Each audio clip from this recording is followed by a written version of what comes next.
Salut! Alors, je suis envoyé en mission par Guillaume, le gérant du magasin Hirou, pour tester le Goatway Monster, et particulièrement son autonomie, puisque cette roue a 2400 Wh, ce qui permet de faire environ jusqu'à 180 voire 200 km selon différents critères. Alors, moi en l'occurrence, je risque de faire moins que ça, puisque je pèse un peu lourd, je vais avoir un sac à dos de 20 kg sur le dos. Donc, je pense que si j'atteins les 150 km, ça sera déjà pas si mal. Alors, premièrement, je vais commencer par faire une étape de montagne. Je vais monter le col du Tourmalet, qui culmine à 2100 et quelques mètres d'altitude, je crois. Je vais partir de Bagnères, qui se trouve à 600 mètres d'altitude. Donc, ça fera un dénivelé d'environ 1500 mètres. Donc, on va voir déjà si la machine arrive à monter 1500 mètres avec une charge. Et deuxième étape, là ça sera sur plusieurs jours, probablement 4 jours, je vais faire un morceau de la Vélodyssée. Alors la Vélodyssée, c'est un circuit cyclable qui s'étend le long de la côte atlantique. Donc moi je vais faire un petit bout de Bayonne à Nantes, probablement, environ 600 km. De quoi vider la batterie environ 4 fois. Voilà, donc c'est ça l'objectif.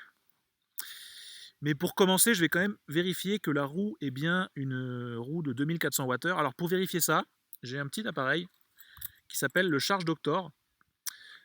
Donc on branche ça sur la roue, et là vous voyez sur le mien j'ai 3 entrées, qui me permettent de brancher 3 chargeurs en parallèle, donc pour recharger la roue plus rapidement. Avec le chargeur standard de 1,5 A, il faut 18 heures pour la recharger, donc c'est un petit peu long. En mettant 3 chargeurs standards par exemple, ça mettra donc 3 fois moins de temps, c'est-à-dire 6 heures, ce qui est déjà un peu plus convenable. Voilà. Donc le Charge Doctor, c'est un petit truc que je vous conseille. Ça ne sert pas qu'à charger rapidement votre roue, ça sert aussi à suivre en direct ce que vous avez injecté à l'intérieur. Donc vous avez le nombre de watts injectés, vous avez la tension, l'ampérage, etc. Et vous pouvez aussi stopper la recharge automatiquement à un seuil prédéfini. Donc ça permet d'augmenter la durée de vie de la batterie. Voilà, bon, pour plus de détails, je vous mets le lien dans la description de la vidéo pour que vous voyez toutes les fonctionnalités de ce petit machin. Si vous voulez en acheter un, ça coûte une trentaine d'euros. Moi, je vous le conseille, c'est vraiment pratique. Voilà. Donc là, pour commencer, je vais vider complètement ma roue aujourd'hui. Et cette nuit, je vais faire une charge complète pour vérifier qu'il y a bien 2400 Wh. C'est parti, au boulot. Hop là.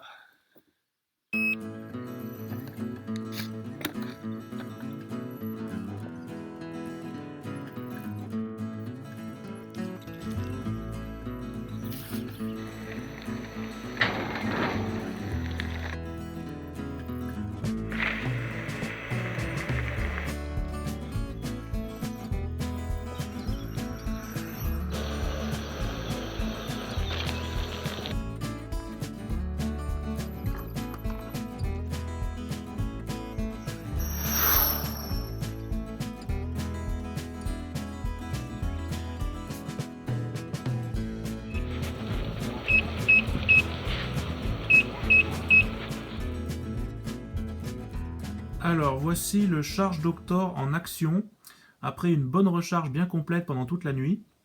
Alors sur la ligne du haut, on voit que ça alterne entre l'ampérage et la tension. Donc 84,4 volts, c'est donc bien terminé à 100%.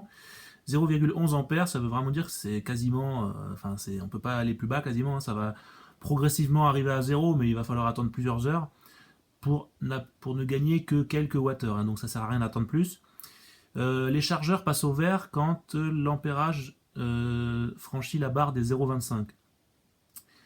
Voilà, et la ligne du bas, 1696, c'est le nombre de wattheures qui a été injecté, donc 1696 c'est plus que 1600, donc c'est bien la version 2400 wattheures.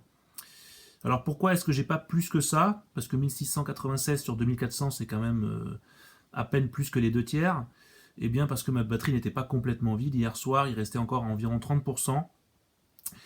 Ça bipait parce que j'étais dans une montée assez longue et assez raide, mais sur du plat, j'aurais certainement pu encore parcourir 30-40 km. Voilà, bon, aujourd'hui je voulais faire le col du Tourmalet, mais il fait pas très beau, donc je vais faire ça un peu plus tard dans la semaine. Voilà, allez, à plus.